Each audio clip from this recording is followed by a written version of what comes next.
think that it's very challenging to do that, at volume and within certain cost dynamics that banks will have to operate in.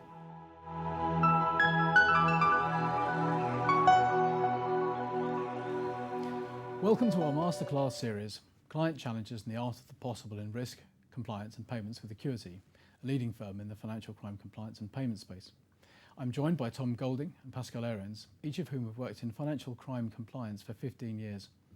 In the last video, we discussed two of the biggest challenges in the financial crime space, which were the need for solutions providing greater control and assurance, and also the need for more granular level risk assessment processes impacting KYC. Gentlemen, welcome. Tom, can I start with you? Can I ask what sort of changes do we see happening in the KYC space at the moment? So new customers is a very broad area to kind of pull out any kind of specifics. However, I would say it's always been characterised by the balancing act between cost of compliance and actually client profitability on one side, and on the other about the acceptance of assessed risk and versus kind of legal liability and reputational damage. Yep. And I think for us, what we pull out is that area of risk assessment is actually going under the biggest change at the moment. We see that from the drive by regulators to adopt more scrutiny around risk self-assessments and the risk-based approach, where you are making a decision about what appropriate policies and procedures you should have in place against the risk that's present against your business. So that's one big driver. And that tied with personal liability is a very strong concoction. What you're now seeing is that people are having to focus on that risk assessment, and it is in some ways a bit more subjective than it was prior to that. Okay. In what way do you think banks are being subjective in that sense? Yeah, I'd use subjective in the fact that it's very specific to a known bank. No one's telling the bank to do very specific checks because you've done that risk self-assessment. Sure. So you should be looking at all the risks that are impacting it. So if you looked at the evolution, the three main questions in Know Your Customer are always, do I know who my client is? Can I do business with them? And should I do business with them? And certainly, whilst the first two are challenging, they are very much more data-driven. They're very specific. I can find information on who my client is. I can look at sanctions lists and check, can I do business with them? But that area of should I do business is based on your risk assessment. It's also based on the fact that the risk types that now are present or evolving that might harm your business are increasing. So you've now got a wider amount of information that you've got to check on that should I do business. And I'll just give you a quick example, but if you looked at financial counterparty KYC, now first of all you've got to understand who your counterparty is, but then you've got to look at the upstream network of counterparties. You've then got to look at the beneficial owners and ultimate owners of that counterparty. Then you've got to have a look at any heightened risk individuals across that kind of network of entities, and then you've got to conduct adverse media onto those entities. So it becomes a very complex area, and one that you are making that own risk assessment as to what risk should be, I should verify against that. Okay. So how do you see banks addressing that? Well, I think this is one where the operational challenge is you've got to have access a huge amount of information, different sources of information, different types of information to be able to conduct that should I do business.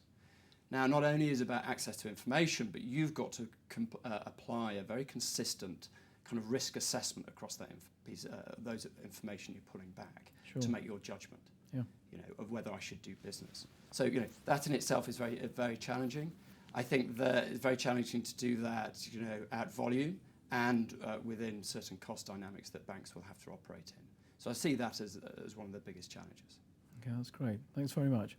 So Pascal, as the head of innovation, let's talk about the art of the possible and how do we actually make this work. So firms have their assets, they have this information, but pulling this together into a solution, they've got to somehow balance the risk and cost that's involved in doing that. How do you see them balancing that out?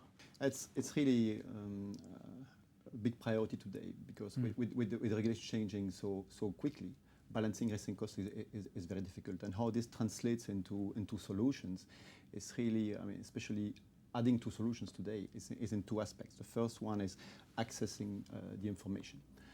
So information is scattered everywhere. So what we expect from new solutions is to be able to gather information and to aggregate it, but then also to curate it in order to show only the most relevant one. Yeah. And the second aspect is better decision support. So what clients expect today is to have solutions that support better their way of creating decisions, meaning that it's not only solutions that use just current data, but also history, context, and are overall more intelligent.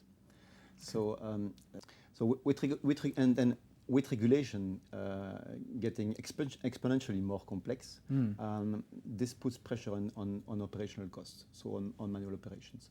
So really, the big demand today is to have more automation in order to be able to shift all these people today who are just collecting information to actually analyzing information that's collected by the system. Okay. And talking about the systems, then could you describe to me what systems might look like, how you see this challenge being solved from a system perspective? Well, I really expect the next generation of compliance solutions to implement these two aspects. So to have a lot better automated systems to access information and a lot better data-driven analytic system to support better decision. And this is driven partly by customers because they want more flexible systems in order to adapt better to the changing regulations. Yeah. But it's also following the needs of the regulator, because the regulator is today much more data-driven than it used to be in the past. That's great. Thank you very much. So, Pascal, Tom, thank you. Thank you.